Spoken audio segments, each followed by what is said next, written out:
Hello folks, and welcome back to another Epic Battles episode. And today it's going to feature the Iowa. Kind of. The Iowa actually isn't the main star in this particular battle. Yeah, I did okay. I did, I think something like 80,000 damage at the end of this. But what really was epic about this battle was my team. So let's first look at my team versus their team. The enemy team had an immediate advantage. They had 2 Midways, 2 Yamatos, an Iowa, and Izumo, 2 Turbitzes, so they had more battleships than we did. Their 2 carriers, while being 2 Midways, are generally better, and they had a Tier 10 cruiser, which we did not have a Tier 10 cruiser. We had a Baltimore, I believe, which was the highest tier cruiser we had. So at the beginning of this battle, I was like, well, most likely what's going to happen is those 2 Midways are going to try to hit as quickly as possible and try to hit one of our carriers. So what I was doing at the beginning is trying to coordinate the team, trying to get the CVs to stick relatively close to us, because there's a lot of high tier battles where you'll see the carrier will run for the border the minute the battle starts. So it's trying really hard to get the carriers to kind of stick by us a little bit, trying to get the battleships to stick together, and trying to get the cruisers to really go and just protect the carriers. And amazingly, the team actually started to do just that. The battleships all started to head in the same direction.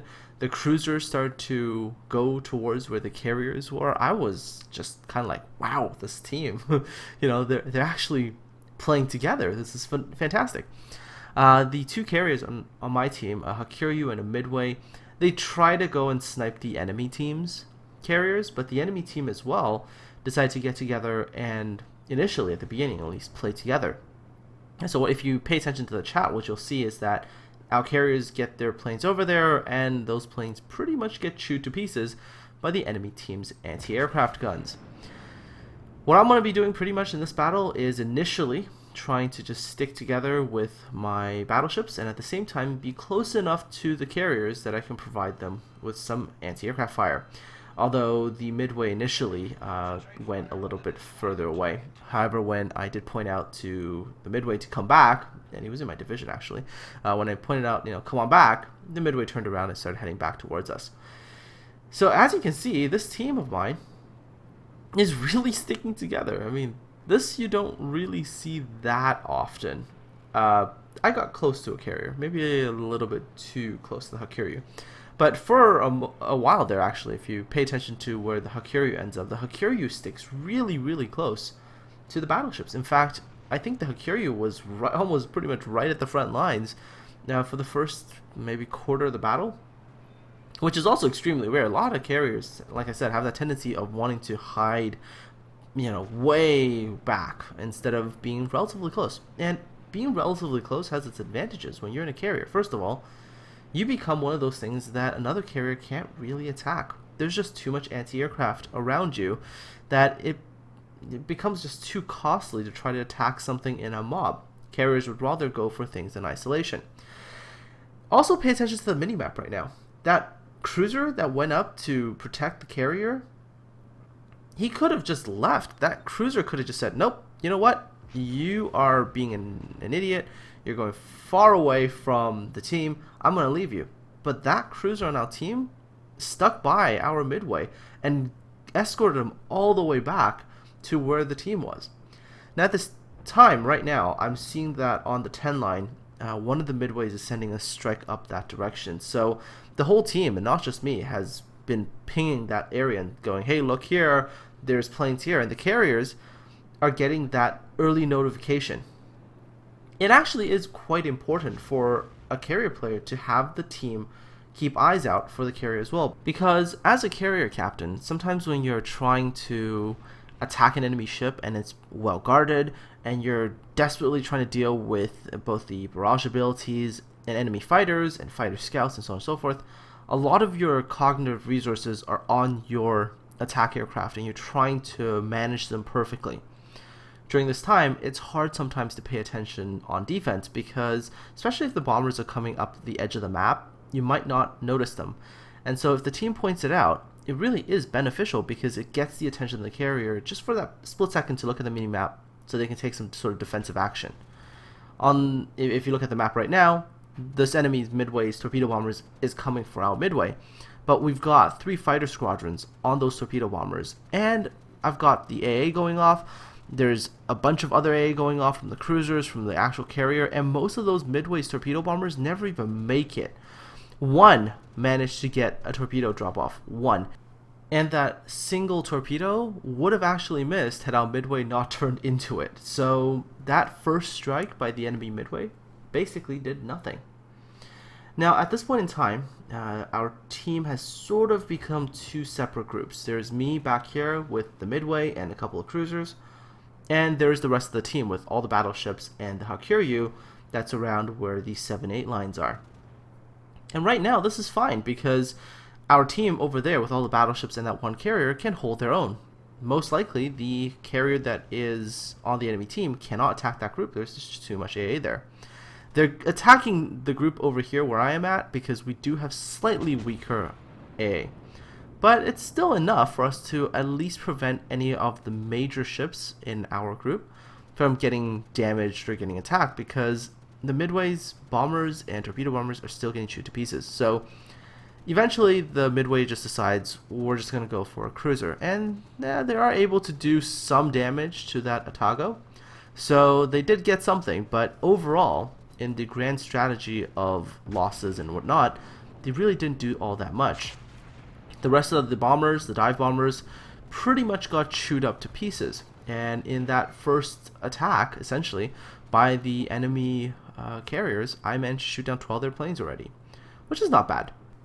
Anyway, so 7 minutes after the start of battle, no ships have been sunk. The enemy do have a cruiser that is trying to come up along where the 4 line is, but that cruiser's by himself, and against all of these ships, there's not really much that that cruiser can do.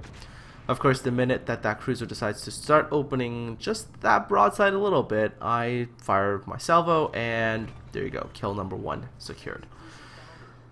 Now I'm looking at the map at this particular time, and I'm seeing that the enemy team, especially the carriers, is starting to attack our battleships in the 7, 8, 9 group. And we have a very nice grouping there. And so at around this point in time, I'm starting to realize that, okay, as a team, we need to start pushing. Both our Midway and our Hakuryu are not all the way in some corner of the map or all the way back. They're reasonably forward. Just a little bit behind the battleship, and that's actually where ideally, if you're playing a carrier, you would want to be. You want to be in a position where you're not too far away from the enemy ships that you want to attack, but you're also just far enough that you don't become the main target for the enemy ships to shoot at. And yet, no matter how well the placement of your team is, there have been so many battles where your team would lose because the battleships lose their will to fight, they're just too passive, they like taking pot shots. And so even though you can get the team to deploy properly, you can still lose the fight because they just don't do what they're supposed to do.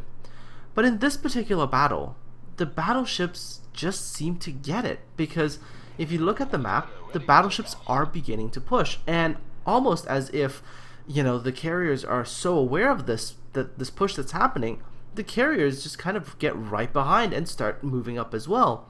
As you can tell that the Hakuryu is actually moving forward, behind all the battleships, but definitely moving forward. Having completed my task of protecting the carrier from the early air attacks, I am now trying as quickly as I can to rejoin my battleship group and try to push as hard as possible with them. In fact, I kind of mentioned this in chat to, you know, get the battleships to really start pushing south along with the carriers and every other ship that we can muster.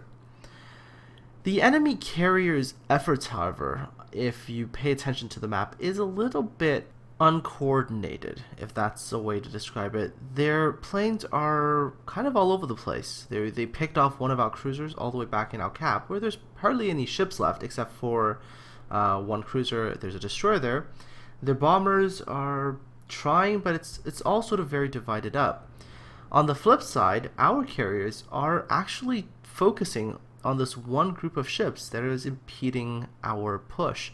And for this, I have to say, well played, carriers. You guys did great. You guys were able to soften them up and make life just a little bit easier for those of us who are in the battleships that were trying to push this enemy team. Because having carriers that would harass the enemy ships would cause them to turn away, cause them to break formation, which means that when we got there, we didn't have to engage everybody at once. We could selectively pick 1 or 2 ships to engage first, take them down, and then worry about other ships. And that's really what our carriers provided us. On the other hand, their carriers just didn't do that for their team, because the battleships on our team were able to continuously stay together in a nice cohesive group. And by staying together in a group, we also made it kind of hard for the aircraft to break through, because every single time the carriers would bring aircraft over, they would take a certain amount of casualties. Now, as you can tell, by this point in time, the enemy team are already in that retreat mentality. And that's something I've mentioned before. When a team gets into a retreat mentality, it's very, very hard to turn it around, because it takes quite a lot of self-discipline to force yourself to think differently. Like, it's very hard to say, okay, I'm no longer going to retreat. I'm just going to stop. I'm going to hold my position. I'm going to turn around and I'm going to actually push hard.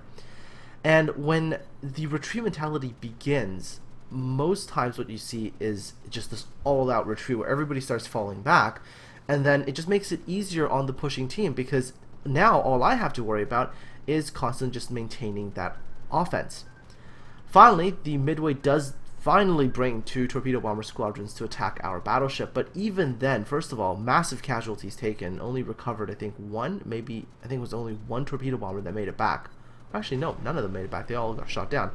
But the Yamato didn't really take that much damage either, because that Baltimore that was with me earlier had come along with me and popped the barrage ability, and the Yamato, even though it wasn't in the best positions, didn't really take so much damage from those torpedoes. On the flip side, look at their Yamato. Our carrier got in a near perfect wave there and wiped out, what, 65, maybe 65, 70,000 HP off of that Yamato. So our carrier did a phenomenal amount of work. And that opened it up for us, because as soon as that Yamato got brought down, they were essentially reduced to 1 Yamato. The remaining Yamato was extremely vulnerable in this particular case, and pretty much a couple of shots would be able to finish him off.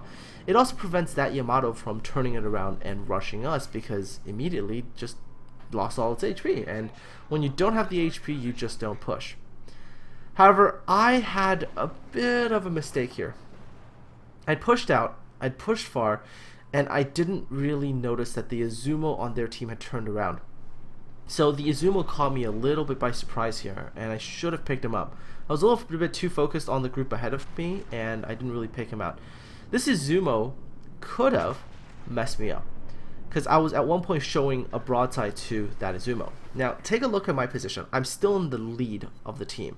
If I had kept going, what would have happened is I would have put myself in the awkwardly bad position where I would have been taking shots on both sides. So here I had to stop. I had to stop because by stopping I would be able to maintain an angle, and by being able to maintain an angle I wasn't going to die that quickly. But what I was really in need of right now was for the battleships on my team to push out and to help me out.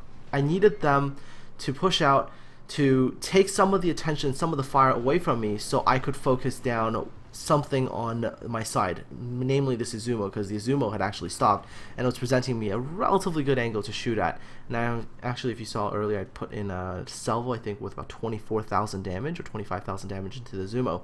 And that's actually non-citadel; those are just all penetrations. So, amazingly, where in so many other cases you would see, all the battleships would just stop, they would all start to take cover. In this case, the Montana and the Yamato on my team pushed out. They actually pushed out, and by pushing out, they took the lead, and by taking the lead position away from me, they started to draw fire, and that allowed me to essentially recover, take down or help take down the Izumo, and then resume stomping their team. So this is the kind of team that is just so rare, and it's the team that I wish was more frequent, because it would just make every battle so awesome. It would just make every battle feel like a true naval battle, the kind that we read in history books, or we, watch documentaries about, oh, the fleet on fleet engagements. That's what I felt like I had. I had this team that played together, that worked together, that even covered each other when the other was in trouble. So for everybody who was on my team, a big thank you for having done that. You guys were phenomenal, and there's just not enough good things I can say about all of you. Okay, so as you can tell, enemy team is full-blown retreat right now, and they pretty much made no offensive movement towards my team. There is also one unsung contributor in this battle. Yes, the battleships and the carriers got kind of all the glory, and the cruisers helped out, but the one destroyer we had on our team actually helped in this battle in probably more ways than that destroyer himself even realized. And that's because of where that destroyer stayed pretty much for the entire battle.